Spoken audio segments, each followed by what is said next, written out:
Hello, friends. You're listening to It Ends With Us, authored by Colleen Hoover and narrated by the YouTube channel Audiobooks with Keeper of Lost Stories. Please subscribe to the channel for more such audiobooks. Thank you. Part 3. I close the journal when the pain pills start to kick in. I will read more tomorrow, maybe reading about the things my dad used to do to my mom kind of puts me in a bad mood. Reading about Atlas kind of puts me in a sad mood. I try to fall asleep and think about Ryle, but the whole situation with him kind of makes me mad and sad. Maybe I'll just think about Elisa and how happy I am that she showed up today. I could use a friend, not to mention help, during these next few months. I have a feeling it's going to be more stressful than I bargained for.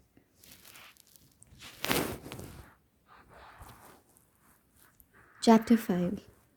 Ryle was correct. It took only a few days for my ankle to feel good enough that I could walk on it again. I waited a full week before attempting to leave my apartment, though the last thing I need is to re injure it. Of course, the first place I went was to my floral shop.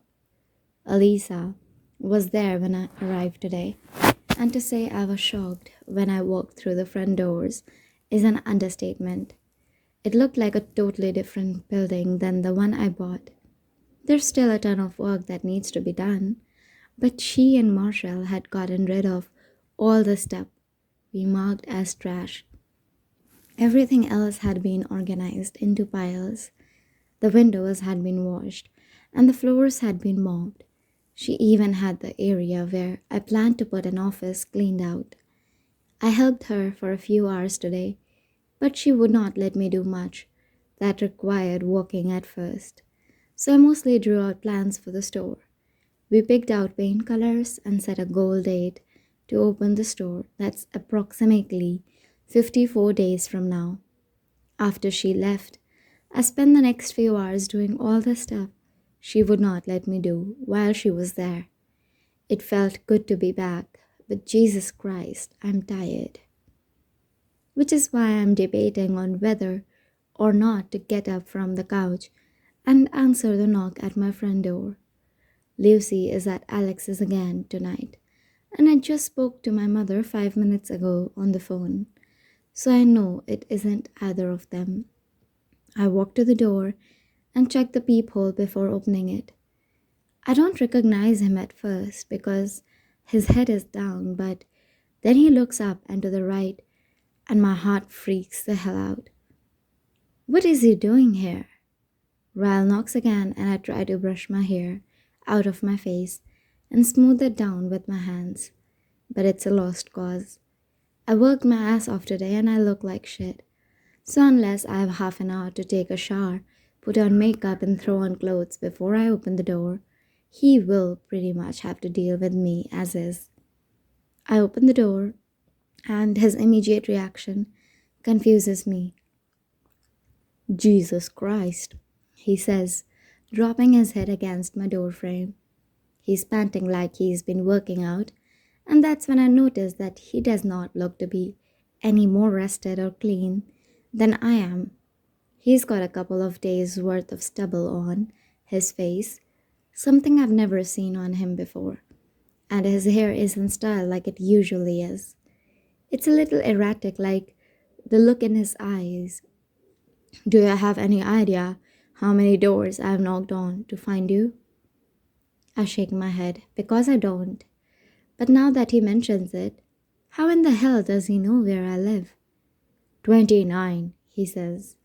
Then he holds up his hands and repeats the numbers with his fingers while he whispers, 29. I let my gaze drop down to his clothes. He's in scrubs, and I absolutely hate that he's in scrubs right now. Holy hell.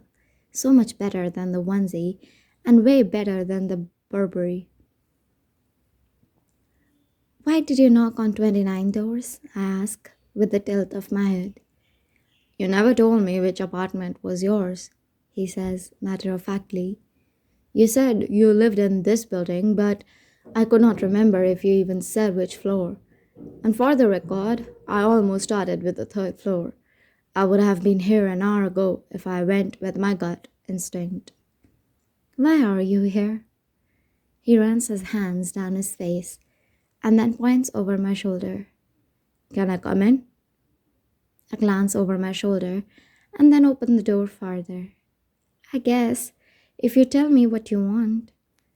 He walks inside and I close the door behind us. He glances around wearing his stupid hot scrubs and puts his hand on his hips as he faces me. He looks a little disappointed, but I'm not sure if it's in me or himself. There's a really big naked truth coming, okay? He says. Brace yourself. I fold my arms over my chest and watch as he inhales a breath, preparing to speak. These next couple of months are the most important months in my entire career. I have to be focused. I'm closing in on the end of my residency, and then I will have to sit for my exams. He's pacing my living room, talking frantically with his hands. But for the past week, I haven't been able to get you out of my head. I don't know why. At work, at home, all I can think about is how crazy it feels when I'm near you, and I need you to make it stop, Lily. He stops pacing and faces me. Please, make it stop. Just once, that's all it will take, I swear. My fingers are digging into the skin of my arms as I watch him. He's still panting a little and his eyes are still frantic, but he's looking at me pleadingly. When is the last time you have had sleep? I ask him. He rolls his eyes like he's frustrated that I'm not getting it. I just got off a 48-hour shift, he says dismissively. Focus, Lily. I nod and replay his words in my head. If I did not know better, I would almost think he was. I inhale a calming breath. Ryle, I say carefully, did you seriously just knock on 29 doors so you could tell me that the thought of me is making your life hell and I should have sex with you so that you will never have to think of me again?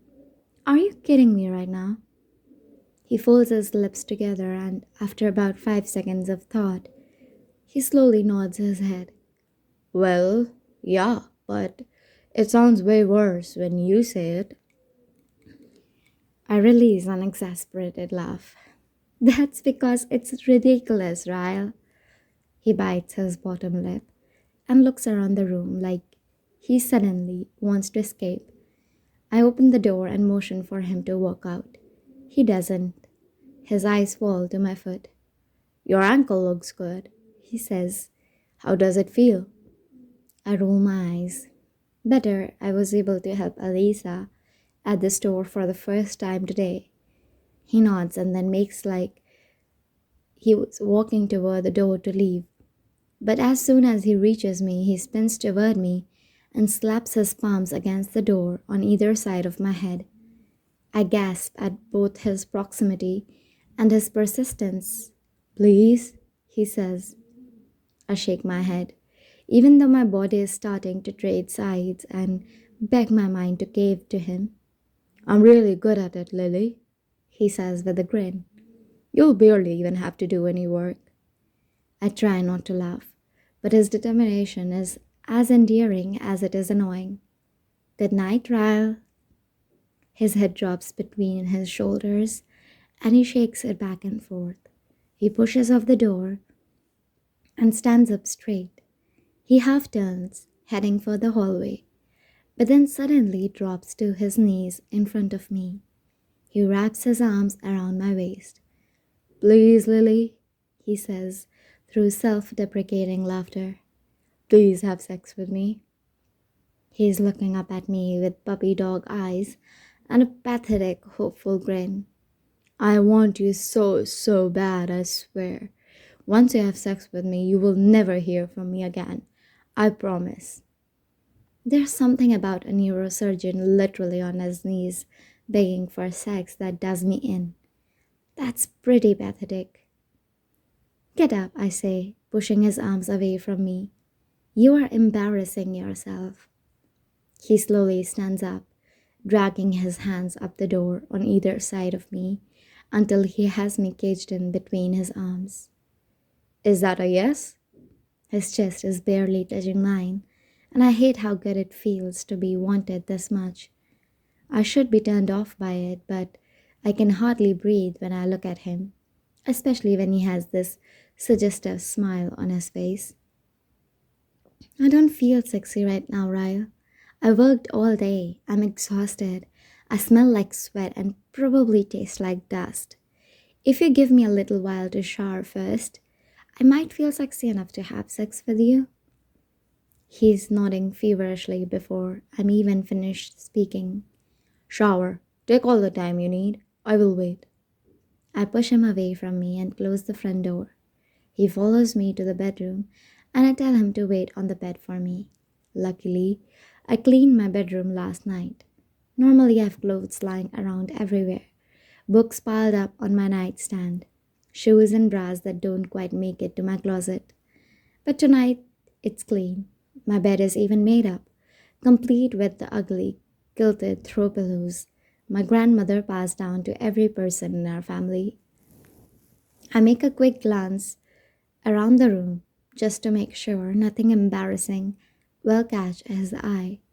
He takes a seat on my bed and I watch as he scans the room. I stand in the doorway to my bathroom and try to give him one last out.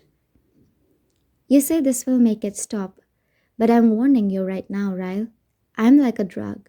If you have sex with me tonight, it's only going to make things worse for you. But once is all you're getting. I refuse to become one of the many girls you used to. How did you word it that night? Satisfy your needs? He leans back on his elbows. You aren't that kind of girl, Lily. And I'm not the kind of guy who needs someone more than once. We have nothing to worry about. I close the door behind me, wondering how in the hell this guy talked me into this. It's the scrubs. The scrubs are my weakness. It has nothing to do with him. I wonder if there is a way he could leave them on during the sex. I've never taken more than half an hour to get ready, but it's almost an hour before I'm finished in the bathroom.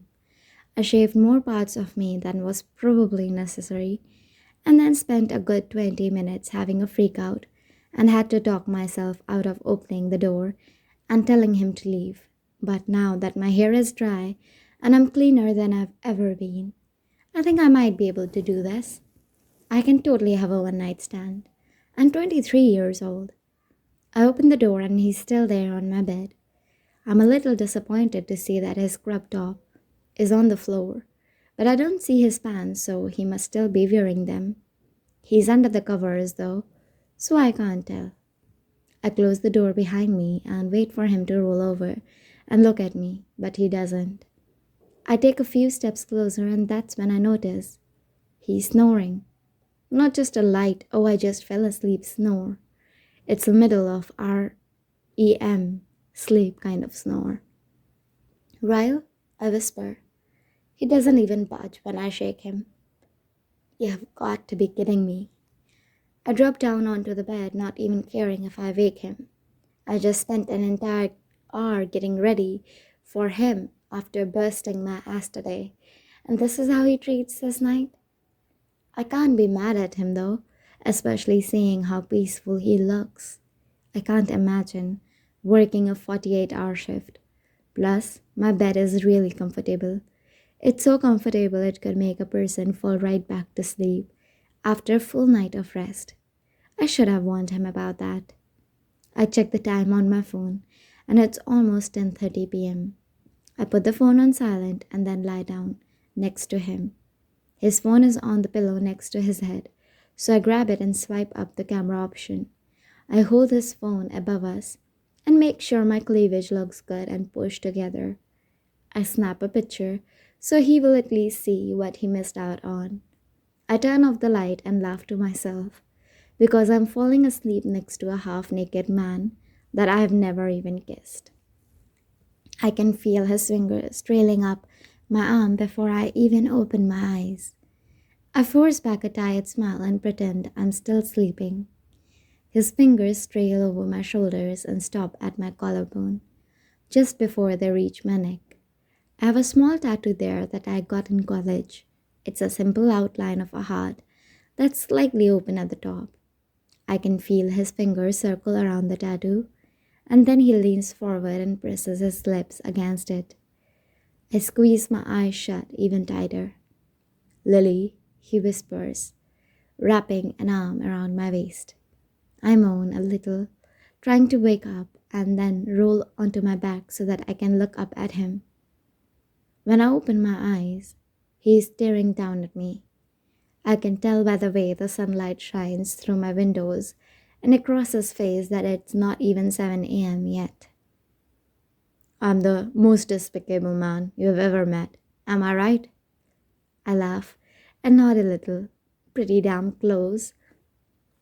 He smiles and then brushes hair off my face. He leans forward and presses his lips to my forehead. And I hate that he just did that. Now I will be the one plagued with sleepless nights because I want to put this memory on repeat. I have to go, he says. I'm really late, but one, I'm sorry. Two, I will never do this again. This is the last you will hear from me. I promise. And three, I'm really sorry. You have no idea.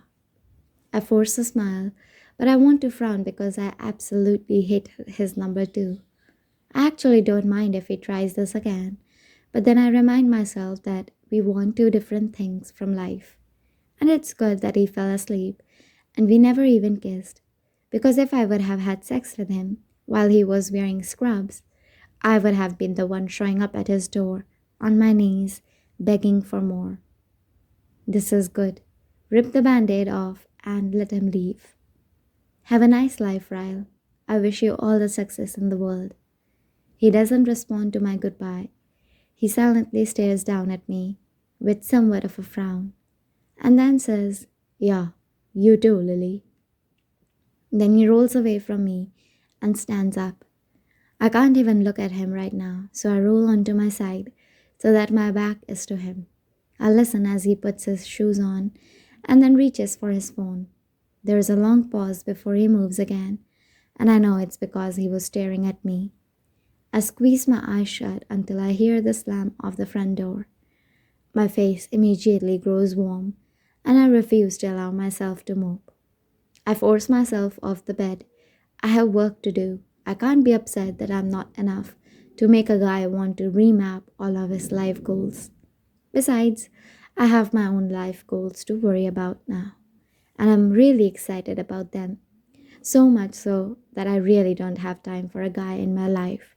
Anyway, no time, no. Busy girl here. I am a brave and bold businesswoman with zero F's to give for men in scrubs.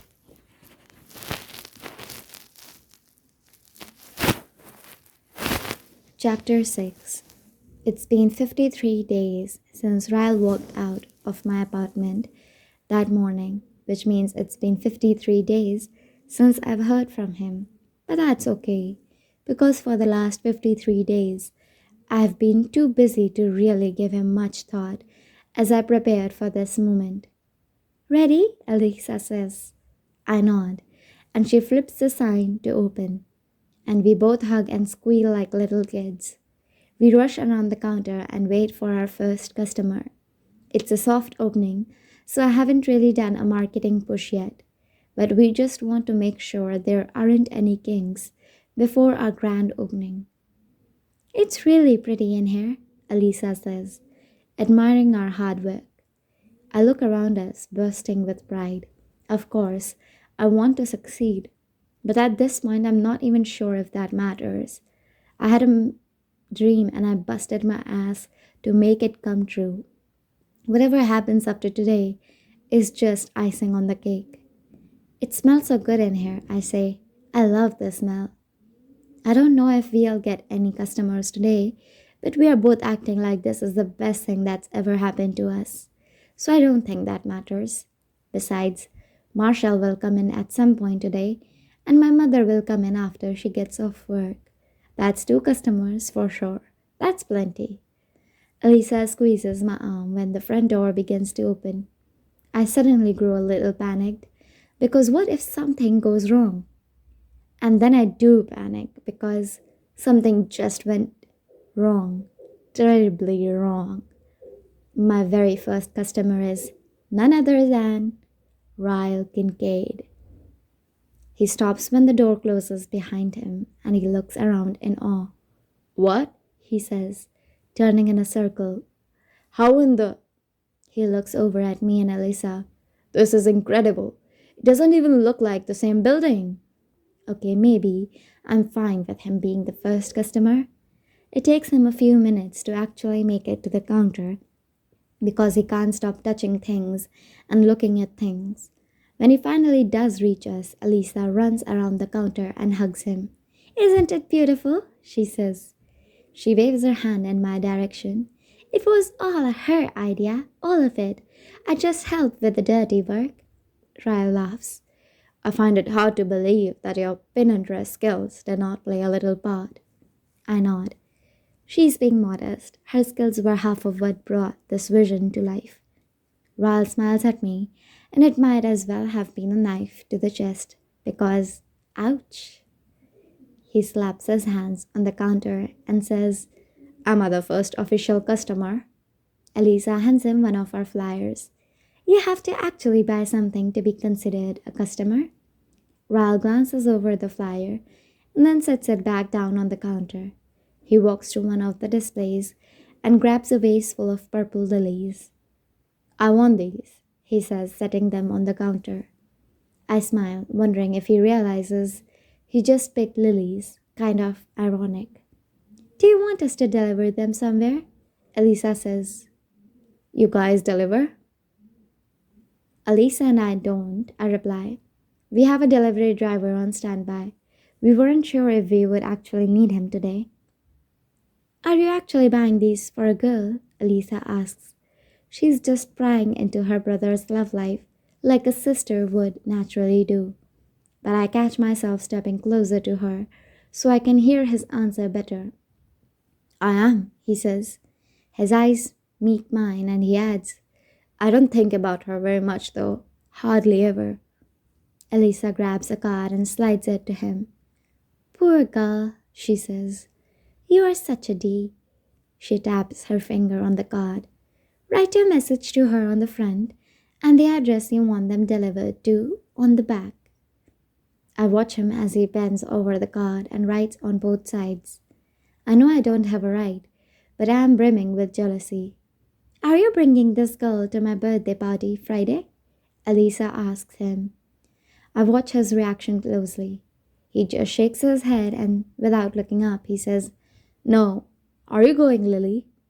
I can't tell by his voice alone if he is hoping I will be there or hoping I won't. Considering the stress I seem to cause him, I'm guessing it's the latter. I haven't decided yet. She'll be there, Elisa says, answering for me. She looks at me and narrows her eyes. You're coming to my party whether you like it or not. If you don't show up, I'll quit. When Ryle is finished writing, he tucks the card into the envelope attached to the flowers. Elisa rings up his total, and he pays in cash. He looks at me while he's counting out his money. Lily, do you know that it's custom for a new business to frame the first dollar they make? I nod. Of course I know that. He knows I know that. He's just rubbing it in my face that his dollar will be the one framed on my wall for the life of the store. I almost encourage Elisa to give him a refund, but this is business. I have to leave my wounded pride out of it. Once he has his receipt in hand, he taps his fist on the counter to get my attention. He dips his head a little, and with a genuine smile, he says, Congratulations, Lily. He turns and walks out of the store. As soon as the door closes behind him, Elisa is grabbing for the envelope. Who in the hell is he sending flowers to? She says as she pulls the card out. Ryle doesn't send flowers. She reads the front of the card out loud. Make it stop. Holy shit. She stares at it for a moment, repeating the phrase, Make it stop! What in the hell does that even mean? She asks. I can't take it another second. I grab the card from her and flip it over. She leans over and reads the back of it with me. He's such an idiot, she says with a laugh. He wrote the address to our floral shop on the back.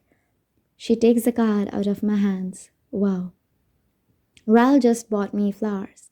Not just any flower, he bought me a bouquet of lilies. Elisa picks up her phone. I'll text him and tell him he screwed up. She shoots him a text and then laughs as she stares at the flowers. How can a neurosurgeon be such an idiot? I can't stop grinning. I'm relieved she is staring at the flowers and not at me, or she may put two and two together. I'll keep them in my office until we figure out where he intended for them to go. I scoop up the vase and whisk away my flowers.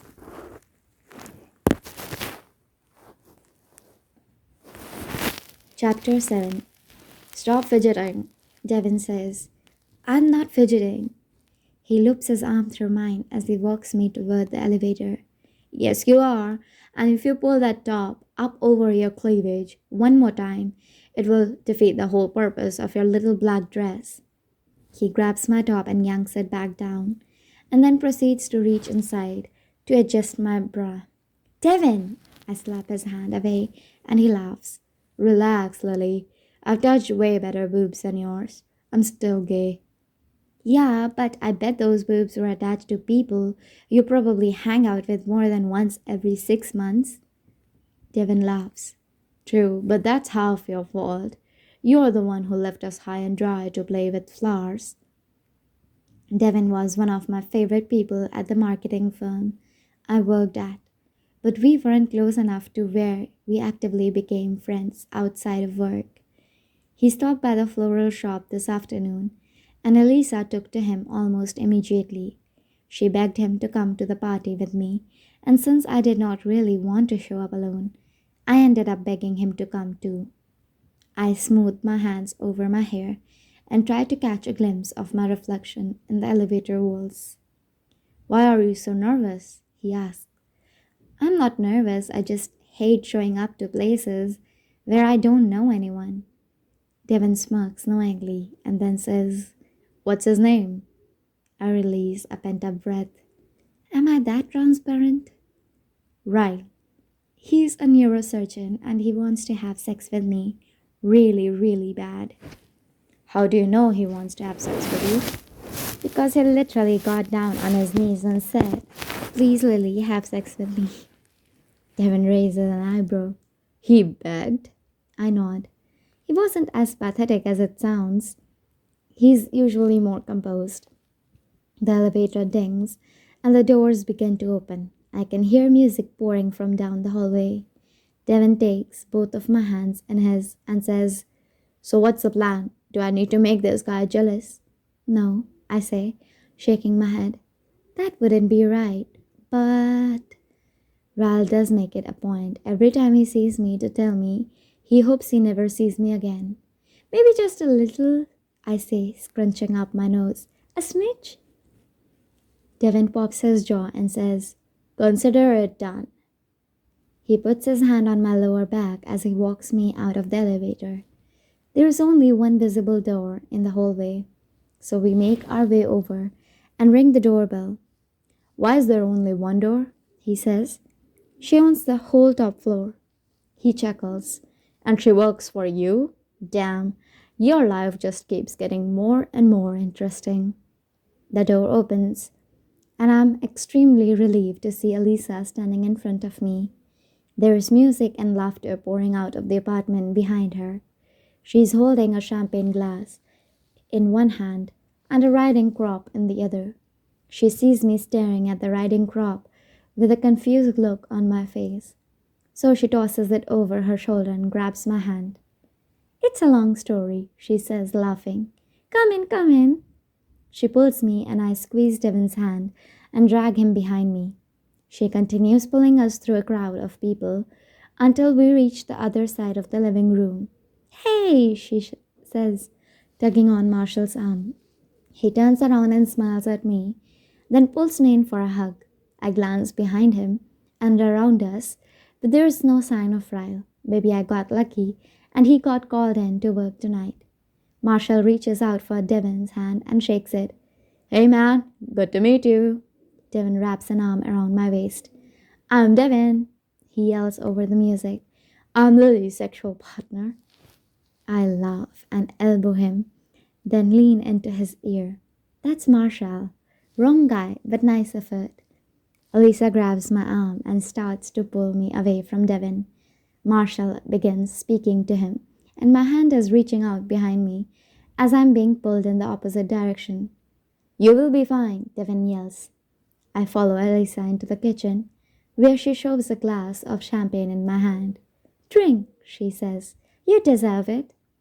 I take a sip of the champagne, but I can't even appreciate it now that I am getting a look at her industrial sized kitchen with two full stove tops and a fridge bigger than my apartment. Holy shit, I whisper. You actually live here? She giggles. I know, she says. And to think, I didn't even have to marry him for money. Marshall had $7 and drove a Ford Pinto when I fell in love with him. Doesn't he still drive a Ford Pinto? She sighs. Yeah, but we have a lot of good memories in that car. Gross. She wiggles her eyebrows. So, Devin is cute and probably more into Marshall than me. Ah, man, she says. That's a bummer. I thought I was playing matchmaker when I invited him to the party tonight. The kitchen door opens and Devin walks in. Your husband is looking for you, he says to Lisa. She twirls her way out of the kitchen, giggling the whole time. I really like her, Devin says. She's great, huh? He leans against the island and says, So I think I just met the beggar. My heart flutters down my chest. I think the neurosurgeon has a better ring to it. I take another sip of my champagne. How did you know it was him? Did he introduce himself? He shakes his head. Nah, but he overheard Marshall introducing me to someone as Lily's date. I thought the look he gave me was going to set me on fire. That's why I came in here. I like you, but I'm not willing to die for you. I laugh. Don't worry, I'm sure that dead glare he gave you was really his smile. They are superimposed most of the time. The door swings open again, and I immediately stiffen, but it's only a caterer. I sigh with relief. Devon says, Lily, like my name is a disappointment. What? You look like you're about to puke, he says accusingly. You really like him. I roll my eyes, but then I let my shoulders drop and I fake cry. I do, Devon. I do. I just don't want to. He takes my glass of champagne and downs a reminder of it. Then locks his arm in mine again. Let's go mingle, he says, pulling me out of the kitchen against my will. The room is even more crowded now. There have to be more than 100 people here. I'm not even sure I know that many people. We walk around and work the room. I stand back while Devin does most of the talking. He knows someone in common with every person he's met so far, and after about half an hour of following him around, I'm convinced he's made it a personal game to find someone in common with everyone here. The whole time I mingle with him, my attention is half on him and half on the room, searching for traces of Ryle. I don't see him anywhere, and I begin to wonder if the guy Devon saw was even Ryle to begin with. Well, that's odd, a woman says. What do you suppose it is? I look up and see that she is staring at a piece of art on the wall. It looks like a photograph blown up on canvas. I tilt my head to inspect it. The woman turns her nose up and says, I don't know why anyone would bother turning that photograph into wall art. It's awful. It's so blurry. You can't even tell what it is. She walks away in a huff, and I'm relieved. I mean, it's a bit weird, but who am I to judge Elisa's taste? What do you think? His voice is low, deep, and right behind me. I close my eyes briefly and inhale a steadying breath before quietly exhaling, hoping he does not notice his voice has any effect on me whatsoever.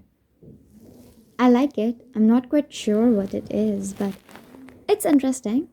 Your sister has good taste. He steps around me so that he's at my side, facing me. He takes a step closer until he's so close. He brushes my arm. You brought a date? He's asking it like it's a casual question, but I know it isn't. When I fail to respond, he leans in until he is whispering in my ear. He repeats himself, but this time it isn't a question. You brought a date. I find the courage to look over at him and instantly wish I had not. He is in a black suit that makes the scrubs look like child's play. First, I swallow the unexpected lump in my throat and then I say, is it a problem that I brought a date? I look away from him and back at the photograph hanging on the wall. I was trying to make things easier on you, just trying to make it stop. He smirks and then downs the rest of his wine. How thoughtful of you, Lily. He tosses his empty wine glass toward a trash can in the corner of the room. He makes a shot, but the glass shatters when it hits the bottom of the empty container. I glance around me, but no one saw what just happened. When I look back at Ryle, he is halfway down a hallway. He disappears into a room, and I stand here, looking at the picture again. That's when I see it. The picture is blurred, so it was hard to make out at first, but I can recognize that hair from anywhere. That's my hair. It's hard to miss, along with the marine gray polymer lounge chair I'm lying on. This is the picture he took on the rooftop the first night we met. He must have had it blown up and distorted so no one would notice what it was. I bring my hand to my neck because my blood feels like it's bubbling. It's really warm in here. Elisa appears at my side.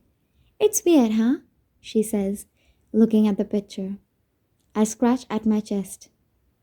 It's really hot in here, I say. Don't you think? She glances around the room. Is it? I hadn't noticed. But I'm a little drunk. I'll tell Marshall to turn on the air.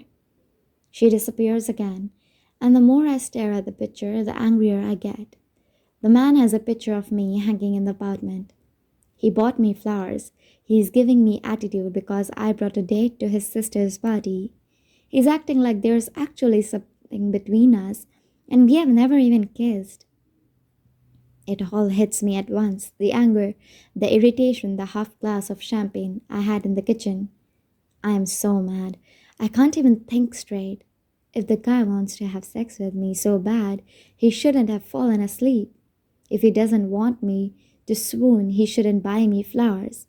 He shouldn't hang cryptic pictures of me where he lives. All I want is fresh air. I need fresh air. Luckily, I know just where to find it. Moments later, I burst through the door to the rooftop. There are stragglers from the party up here, 3 of them seated on the patio furniture. I ignore them and walk to the ledge with a good view and lean over it. I suck in several deep breaths and I try to calm myself down. I want to go downstairs and tell him to make up his damn mind, but I know I need to have a clear head before I do that. The air is cold, and for some reason, I blame that on Ryle. Everything is his fault tonight. All of it. Wars, famine, gun violence, it all somehow links back to Ryle. Can we have a few minutes alone? I spin around, and Ryle is standing near the other guest. Immediately, all 3 of them nod and begin to stand up to give us privacy. I hold up my hands and say, wait, but none of them look at me. It's not necessary. Really, you don't have to leave. Ryle stands stoically with his hands in his pockets while one of the guests mutters, it's fine, we don't mind. They begin to file back down the stairwell. I roll my eyes and spin back toward the ledge once I'm alone with him. Does everyone always do what you say? I ask, irritated. He doesn't respond. His footsteps are slow and deliberate as he closes in on me. My heart begins to beat like it's on a speed date, and I start scratching at my chest again. Lily, he says from behind me. I turn around and grip the ledge behind me with both hands. His eyes journey down to my cleavage. As soon as they do, I yank at the top of my dress so he can't see it, and then I grip the ledge again. He laughs and takes another step closer. We are almost touching now, and my brain is mush. It's pathetic. I am pathetic. I feel like you have a lot to say, he says, so I would like to give you the opportunity to speak your naked truth. Ha, I say with a laugh. Are you sure about that? He nods, so I prepare to let him have it. I push against his chest and make my way around him so that he's the one leaning against the ledge now. I can't tell what you want, Ryle. And every time I get to the point where I start to not give a shit, you show up again out of the blue. You show up at my work, you show up at my apartment door, you show up at parties, I live here, he says, excusing the last one. That pisses me off even more. I clench my fist. Ugh, you're driving me crazy. Do you want me or do you not? He stands up straight and takes a step toward me. Oh, I want you, Lily. Make no mistake about that. I just don't want to want you. My whole body sighs at that comment, partially out of frustration, partially because everything he says makes me shiver, and I hate that I allow him to make me feel like this. I shake my head. You don't get it, do you? I say, softening my voice. I feel too defeated right now to keep yelling at him. I like you, Ryle, and knowing that you only want me for one night makes me really, really sad. And maybe if this were a few months ago, we could have had sex and it would have been fine. You would have walked away and I could have easily moved on with my life. But it's not a few months ago. You waited too long. And too many pieces of me are invested in you now. So please, stop flirting with me. Stop hanging pictures of me in your apartment. And stop sending me flowers. Because when you do those things, it doesn't feel good, Ryle. It actually kind of hurts. I feel deflated and exhausted, and I'm ready to leave. He regards me silently, and I respectfully give him time to make his rebuttal. But he doesn't. He just turns around, leans over the ledge, and stares down at the street, like he did not hear a single word I said. I walk across the roof and open the door, half expecting him to call out my name or ask me not to leave. I get all the way back to the apartment before I finally lose all hope of that happening. I push through the crowd and make it through 3 different rooms before I spot Devon. When he sees the look on my face, he just nods and begins to make his way across the room toward me. Ready to go? He asks, looping his arm through mine. I nod. Yes, so ready. We find Elisa in the main living room. I tell her and Marshall goodnight, using the excuse that I'm just exhausted from the opening week and I would like to get home and get some sleep before work tomorrow. Elisa gives me a hug and walks us to the front door. I'll be back on Monday, she says to me, kissing me on the cheek. Happy birthday, I say to her. Devin opens the door, but right before we step into the hallway, I hear someone yell my name. I turn around and Ryle is pushing through the crowd on the other side of the room. Lily, wait, he yells, still trying to make his way over to me. My heart is erratic. He is walking quickly, stepping around people, growing more frustrated with every person in his way. He finally reaches a break in the crowd and makes eye contact with me again. He holds my gaze as he marches toward me. He does not slow down. Elisa has to step out of his way as he walks straight up to me. At first, I think he might kiss me or at least give a rebuttal to everything I said to him upstairs. But instead, he does something I'm not at all prepared for. He scoops me up into his arms. Ryle! I yell, gripping him around the neck. afraid he might drop me. Put me down! He has an arm wrapped under my legs and one under my back. I need to borrow Lily for that night, he says to Devin. That okay? I look at Devin and shake my head, wide eyed. Devin just smirks and says, Be my guest. Traitor! Ryle starts to turn and walk back toward the living room. I look at Elisa as I pass her. Her eyes are wide with confusion. I'm going to kill your brother, I yell at her. Everyone in the entire room is staring now. I'm so embarrassed. I just press my face against Ryle's chest as he walks me down the hallway and into his bedroom. Once the door is shut behind us, he slowly lowers my feet back to the floor. I immediately start to yell at him and try to push him out of the way of the bedroom door, but he spins me and shoves me against the door, grabbing both of my wrists. He presses them against the wall above my head and says, Lily. He is looking at me so intently. I stop trying to fight him off of me and I hold my breath. His chest is pressing against mine. My back is pressed to the door and then his mouth is on mine, warm pressure against my lips. Despite the strength behind them, his lips are like silk. I'm shocked at the moan that rushes through me, and even more shocked when I part my lips and want more.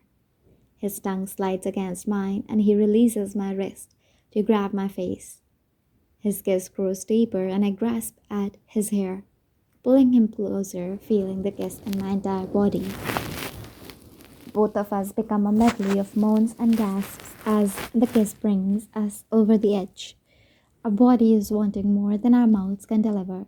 I feel his hands as he reaches down and hooks them around his waist.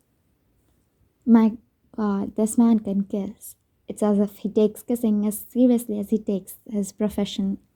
He begins to pull me away from the door when I'm hit with the realization that yes, his mouth is capable of a lot, but what his mouth has failed to do is respond to everything I told him upstairs.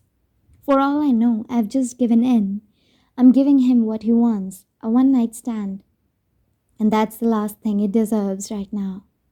I pull my mouth from his and push on his shoulders. Put me down. He keeps walking toward his bed so I can say it again. Ryle, put me down right now. He stops walking and lowers me to the floor. I have to back away and face the other direction to gather my thoughts. Looking at him while I still feel his lips on mine is more than I can deal with right now. I feel his arms go around my waist and he rests his head on my shoulder. I'm sorry, he whispers. He turns me around and brings a hand up to my face and brushes his thumb across my cheek. It's my turn now, okay? I don't respond to his touch. I keep my arms folded across my chest and wait to hear what he has to say before I allow myself to respond to his touch.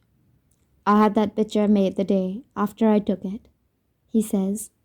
It's been in my apartment for months now, because you were the most beautiful thing I'd ever seen, and I wanted to look at it every single day. Oh, and that night I showed up at your door? I went searching for you because no one in the history of my life has ever crawled under my skin and refused to leave like you did. I did not know how to handle it, and the reason I sent you flowers this week is because I'm really, really proud of you for following your dream. But if I sent you flowers every time I've had the urge to send you flowers, you would not even be able to fit inside your apartment. Because that's how much I think about you. And yes, Lily, you are right. I'm hurting you. But I'm hurting too. And until tonight, I did not know why. I have no idea how I even possibly find the strength to speak after that. Why are you hurting? He drops his forehead to mine and says, Because I have no idea what I'm doing. You make me want to be a different person. But what if I don't know how to be what you need? This is all new to me, and I want to prove to you that I want you for so much more than just one night. He looks so vulnerable right now, I want to believe the genuine look in his eye, but he's been so adamant since the day that I met him that he wants the exact opposite of what I want. And it terrifies me that I will give in to him and he'll walk away. How do I prove myself to you, Lily? Tell me, and I will do it. I don't know. I barely know the guy. I know him enough to know that sex with him won't be enough for me, though. But how do I know sex won't be the only thing he wants? My eyes instantly lock with his. Don't have sex with me. He stares at me for a moment, completely unreadable, but then he starts to nod his head, like he's finally getting it. Okay, he says, still nodding. Okay, I will not have sex with you, Lily Bloom. He walks around me to his bedroom door and he locks it. He flips off the light, leaving only a lamp on, and then takes off his shirt as he walks toward me. What are you doing?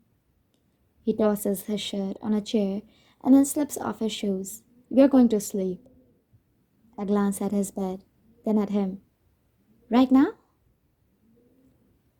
He nods and walks over to me. In one swift movement, he lifts my dress up and over my head until I'm standing in the middle of his bedroom floor in my bra and panties. I cover myself, but he doesn't even look twice. He pulls me toward the bed and lifts the covers for me to crawl in. As he is walking over to his side of the bed, he says, It's not like we haven't slept together before without having sex. Piece of cake. I laugh. He reaches his dresser and plugs his phone into a charger. I take a moment to skim his bedroom. This certainly isn't the type of spare bedroom I'm used to. Three of my bedrooms could fit in here. There's a couch against the other wall, a chair facing a television, and a full office off the bedroom that looks complete, with floor to ceiling library. I'm still trying to see everything around me when the lamp goes off.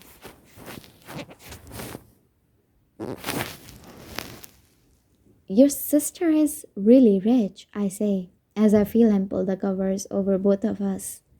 What the hell does she do with the $10 an hour I pay her? Wipe her ass with it? He laughs and grabs my hand, sliding his fingers through mine. She probably doesn't even cash the checks, he says. Have you ever checked? I haven't. Now I'm curious. Good night, Lily, he says. He can't stop smiling because this is kind of ridiculous and so great. Good night, Ryle. I think I might be lost. Everything is so white and so clean, it's blinding. I shuffle through one of the living rooms and trying to find my way to the kitchen. I have no idea where my dress ended up last night, so I pulled on one of Ryle's shirts. It falls past my knees, and I wonder if he has to buy shirts that are too big for him just so they will fit his arms.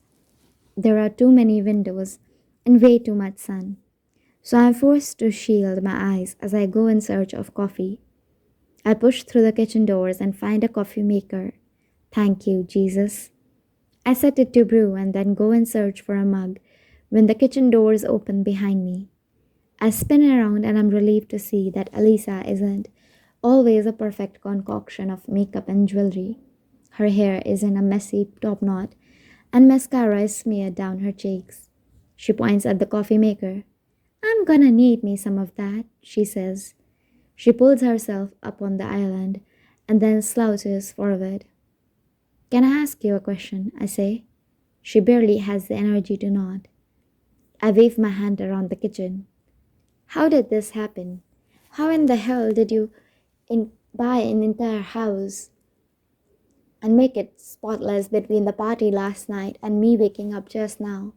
Did you stay up and clean? She laughs.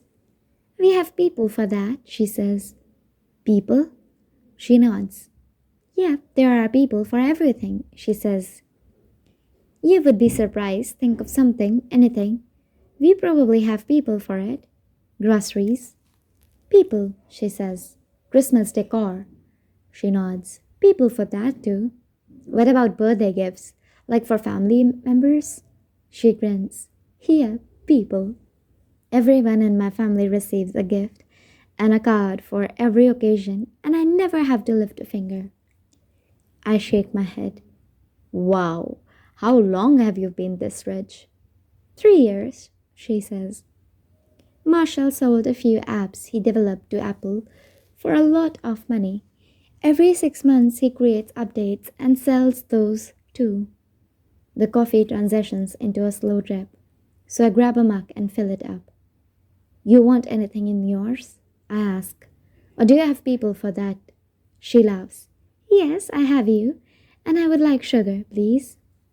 I stir some sugar into her cup and walk it over to her, then pour myself a cup. It grows quiet for a while as I mix in creamer, waiting for her to say something about me and Ryle. The conversation is inevitable. Can we just get the awkwardness out of the way? She says. I sigh, relieved. Please, I hate this. I face her and take a sip of my coffee. She sets her down beside her and then grips the countertop. How did that even happen? I shake my head, trying my best not to smile like I'm love struck. I don't want her to think I'm weak or a fool for giving in to him. We met before I knew you. She tilts her head. Wait, she says. Before we got to know each other better, or before we knew each other at all? At all, I says. We had a moment one night, about 6 months before I met you.